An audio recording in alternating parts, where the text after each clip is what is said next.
नमस्कार दोस्तों, प्रतिवत क्लासेस में आपका स्वागत है। इस वीडियो में हमने असिस्टेंट प्रोफेसर एग्जामिनेशन राजनीति विज्ञान विषय के यूनिट 9 और यूनिट 10 के ऑब्जेक्टिव क्वेश्चंस आपके अभ्यास के लिए लेके आए हैं। आगामी परीक्षा के लिए आपके लिए अत्यंत महत्वपूर्ण हो सकते हैं। तो इसी श्रृंखला के तहत चलिए प्रारंभ करते हैं। आज ये इसका तीसरा भाग है। हमारा आज का पहला प्रश्न है, छत्तीसगढ़ के प्रथम मुख्यमंत्री चुने गए थे। आपको ऑप्शन में दिया है ए श्री दिनेश नंदन सहाय, बी डॉक्टर भाई महावीर, सी अजीत जोगी और डी रविंद्र चौबे। दोस्तों इसका सही उत्तर हो जाएगा option number C Ajit Jogi. तो छत्तीसगढ़ के पहले मुख्यमंत्री अजीत जोगी बने थे। और अगर पहले राज्यपाल से संबंधित बात आता है तो श्री दिनेश नंदन सहाय जो थे वो छत्तीसगढ़ के पहले राज्यपाल नियुक्त किए गए थे। अगला प्रश्न है, वर्ष 2000 में मध्य प्रदेश से कितने लोकसभा क्षेत्र और विधानसभा क्षेत्र को अलग करके छत्तीसगढ़ में सम्मिलित किया गया था। आपको इसमें ऑप्शन दिए हैं।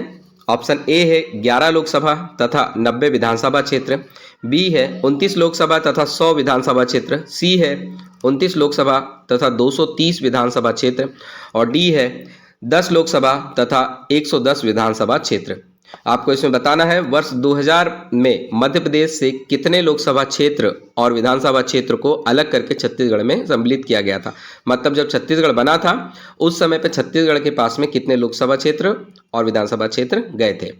दोस्तों इसका सही उत्तर हो जाएगा ऑप्शन नंबर ए।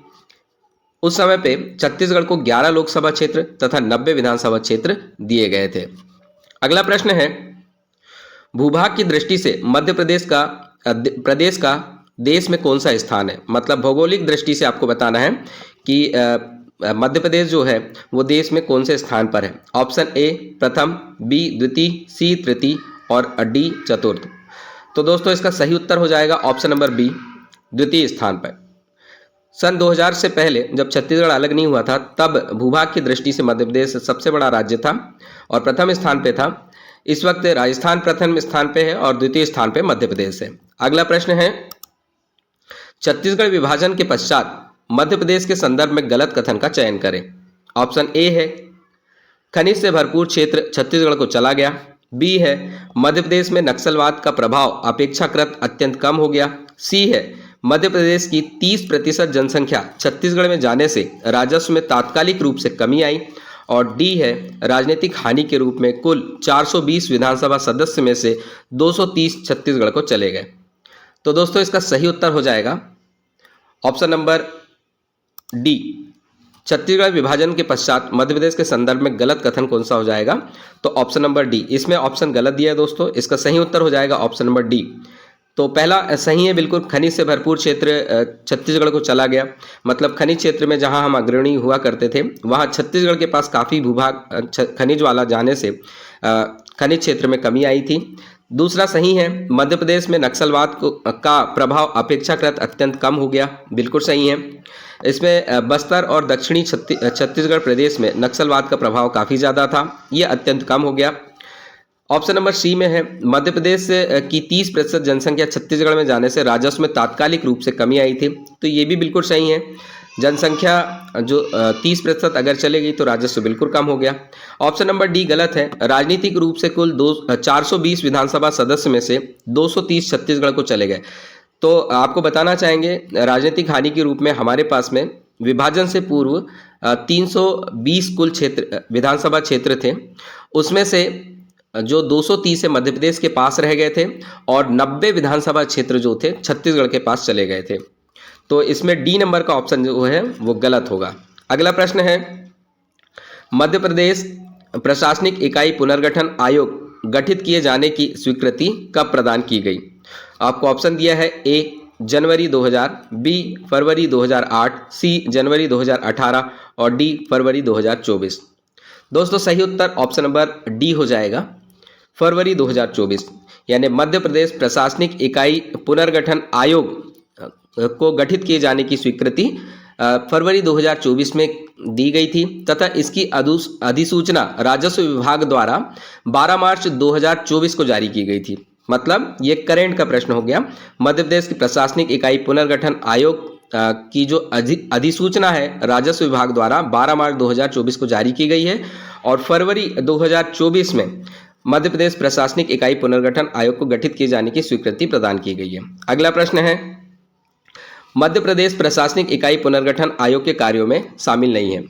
तो मध्य प्रदेश प्रशासनिक इकाई पुनर्गठन बना है, पुनर्गठन आयोग बना है, तो उसके कार्यों में क्या क्या नहीं आएगा उसमें से आपको छांट के बताना है।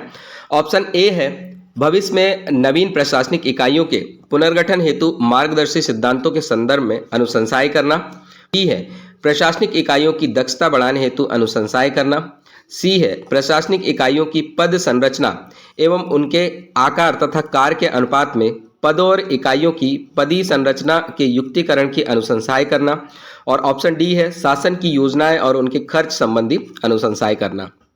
तो दोस्तों इसका सही उत्तर हो जाएगा ऑप्शन नंबर डी, यानी इसमें जो गलत कथन है वो ऑप्शन नंबर डी है। इसमें शासन की योजना और उनके खर्च संबंधी अनुशंसाएं मध्य प्रदेश प्रशासनिक इकाई पुनर्गठन आयोग नहीं करेगा। मध्य प्रदेश का ये वाला जो पार्ट है, ये शासन की योजनाएं और उनके खर्च से संबंधित जो भाग है ये वित्त विभाग से संबंधित होता है। अगला प्रश्न है, मध्य प्रदेश राज्य प्रतीक अधिनियम कब पारित किया गया?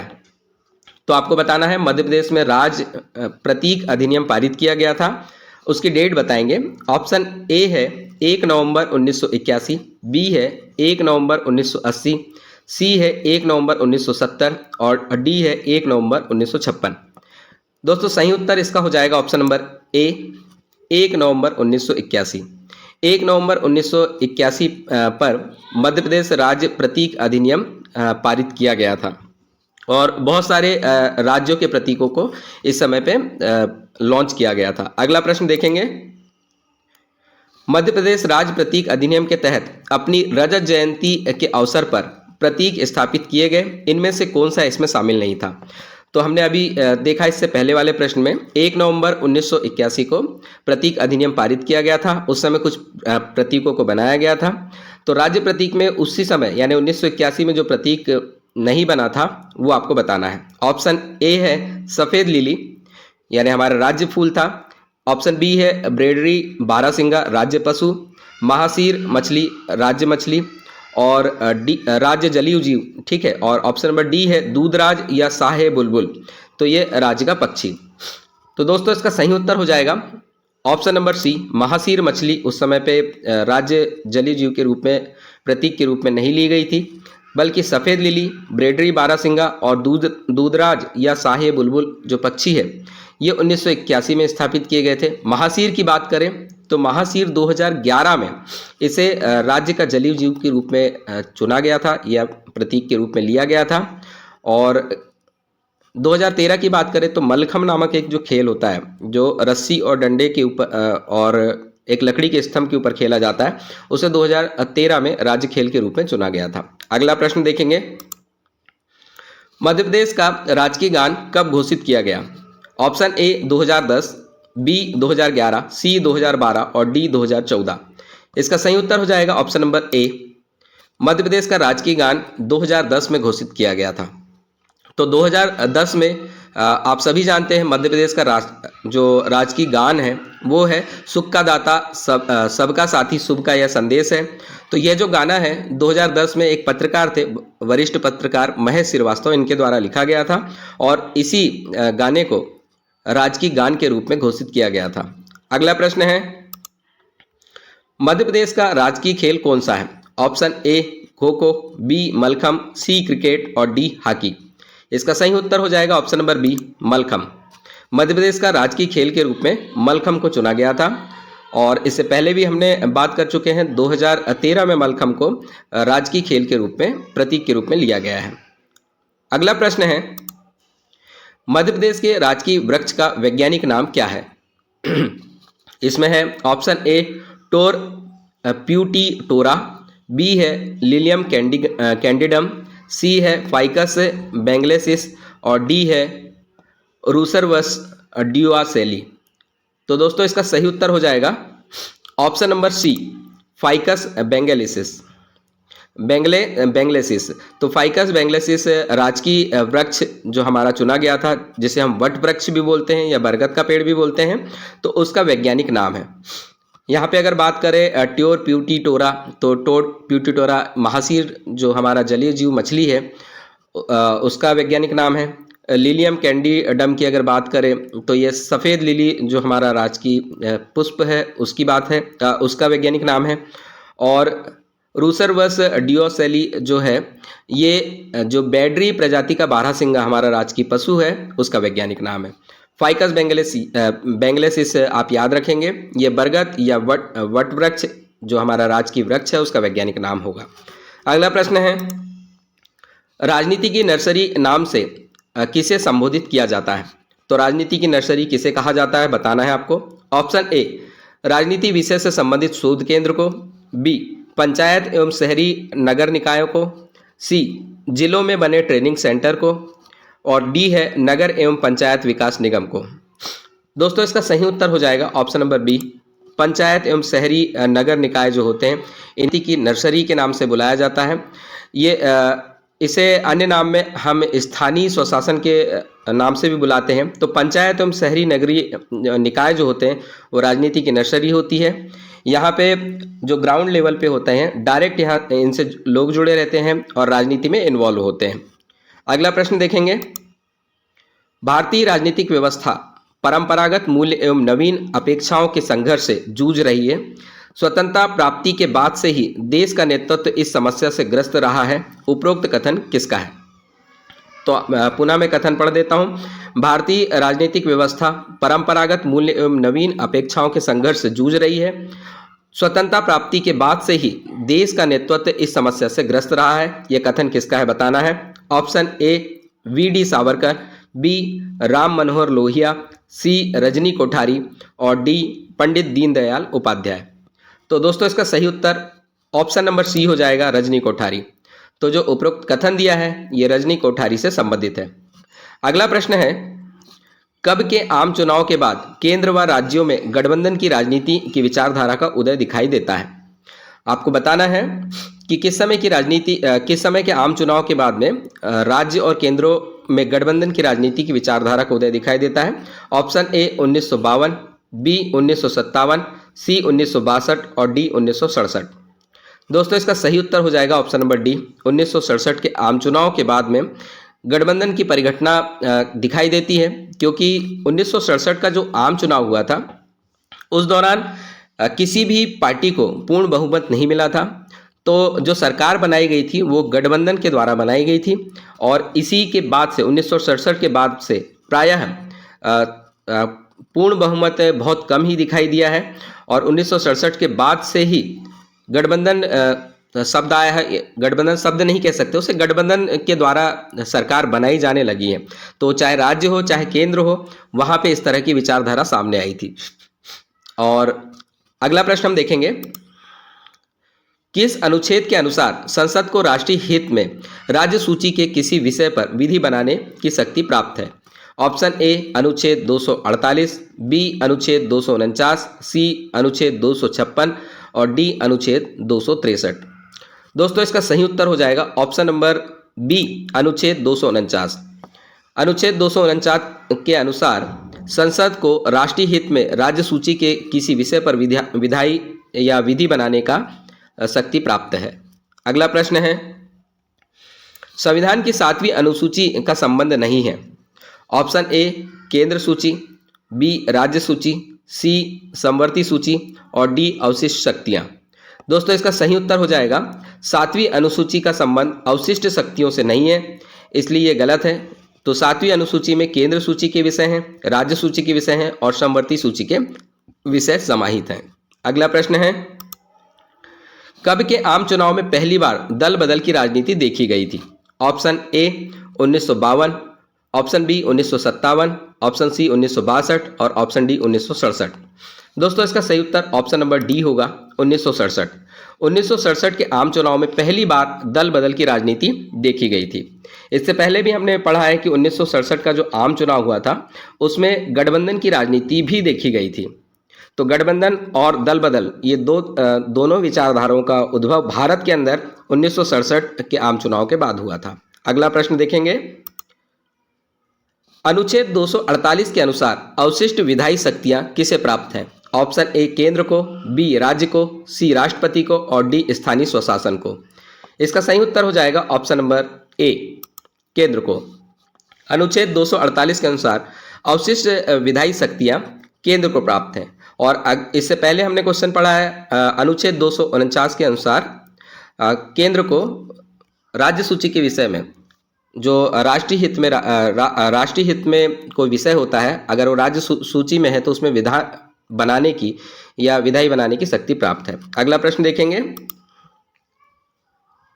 संविधान द्वारा केंद्र और राज्यों के विधायी, प्रशासनिक और वित्त अधिकार से संबंधित कौन सा युग्म गलत है?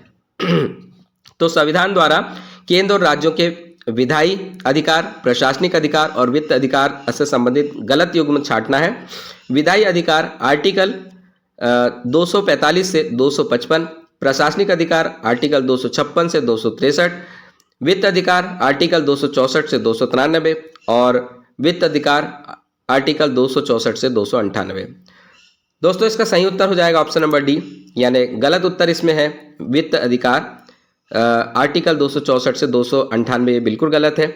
सही हो जाएगा आर्टिकल 264 से 293 तक वित्त अधिकारों का वर्णन है। प्रशासनिक अधिकार 256 से 263 है और विधायी अधिकारों का वर्णन आर्टिकल 245 से आर्टिकल 255 तक है। अगला प्रश्न है, भारत में संविधान के अनुसार सरकार का स्वरूप है। तो आपको बताना है भारत में संविधान के अनुसार सरकार किस तरह की है। ऑप्शन ए अधिनायकवादी, बी संसदीय स्वरूप की सरकार, सी निरंकुश सरकार और डी अध्यक्षीय प्रणाली वाली सरकार। दोस्तों इसका सही उत्तर होगा ऑप्शन नंबर बी, संसदीय स्वरूप की सरकार भारत के संविधान के अनुसार सरकार का स्वरूप है। अगला प्रश्न देखेंगे, भारत में राज्यपाल के विषय में कौन सा कथन गलत है?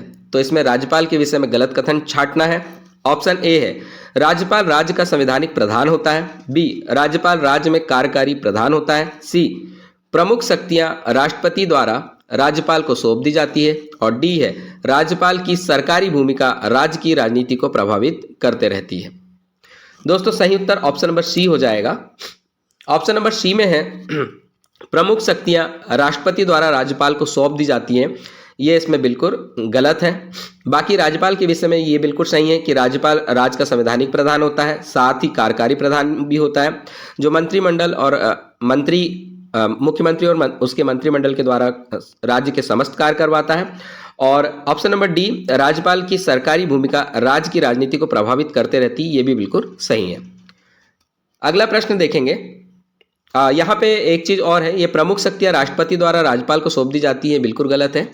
तो राज्य की समस्त प्रमुख शक्तियां जो होती है राज्य के मुख्यमंत्री और उसके मंत्रिमंडल के पास में होती है, जो राज्यपाल के नाम से समस्त कार्य करता है राज्य के लिए। अगला प्रश्न है, राज्य में राज्यपाल का कार्य नहीं है, तो जो राज्यपाल का कार्य नहीं है वो बताएंगे। ऑप्शन ए राज्य विधानमंडल द्वारा पारित विधेयकों पर सहमति देना। ऑप्शन बी है मुख्यमंत्री एवं अन्य मंत्रियों की नियुक्ति करना। सी राज्य में कानून और व्यवस्था को लागू करवाना और डी राज्य के विभिन्न विषयों पर राष्ट्रपति को रिपोर्ट भेजना। दोस्तों इसका सही उत्तर ऑप्शन नंबर सी हो जाएगा, यानी इसमें जो ऑप्शन सी है वो बिल्कुल गलत है। राज्य में राज्यपाल का कार्य जो है वो है राज्य विधानमंडल द्वारा पारित विधेयकों पर सहमति देना, दूसरा कार्य मुख्यमंत्री एवं अन्य मंत्रियों की नियुक्ति करना, साथ ही राज्य के विभिन्न विषयों पर राष्ट्रपति को रिपोर्ट भेजना। राज्य में कानून और व्यवस्था को लागू करवाना, ये जो वहाँ पे वर्किंग गवर्नमेंट होती है, जो कार्यकारी सरकार होती है, ठीक है, जो सत्ता में होती है, उसका कार्य होगा। अगला प्रश्न देखेंगे, मध्य प्रदेश में अब तक कितनी बार राष्ट्रपति शासन लगाया जा चुका है? ऑप्शन ए 2 बार, बी 3 बार, सी 4 बार और डी 5 बार। इसका सही उत्तर हो जाएगा ऑप्शन नंबर बी 3 बार। मध्य प्रदेश में अब तक 3 बार राष्ट्रपति शासन लगाया जा चुका है। पहली बार जो लगा था वो 1977 को लगा था, दूसरी बार जो लगा था वो 1980 में लगा था और तीसरी बार 1992 में लगा था। तो 3 बार मध्य प्रदेश में राष्ट्रपति शासन लगाया जा चुका है। अगला प्रश्न है, संविधान के किस अनुच्छेद में वित्त आयोग का वर्णन किया गया है? ऑप्शन ए 265, बी 280, सी 256 और डी 338। इसका सही उत्तर हो जाएगा ऑप्शन नंबर बी 280। संविधान के 280 नंबर के जो अनुच्छेद है उसमें वित्त आयोग का वर्णन किया गया है। अगला प्रश्न है, नर्मदा जल विवाद न्यायाधिकरण के अंतर्गत नर्मदा नदी के पानी का उपयोग से संबंधित राज्य नहीं है। तो नर्मदा जल विवाद न्यायाधिकरण के अंतर्गत नर्मदा नदी के पानी को किस राज्य को कितना देना है ये बताया गया है। इसके निवारण के लिए बनाया गया है ये आयोग। आपको बताना है कि इसमें कौन सा राज्य शामिल नहीं है।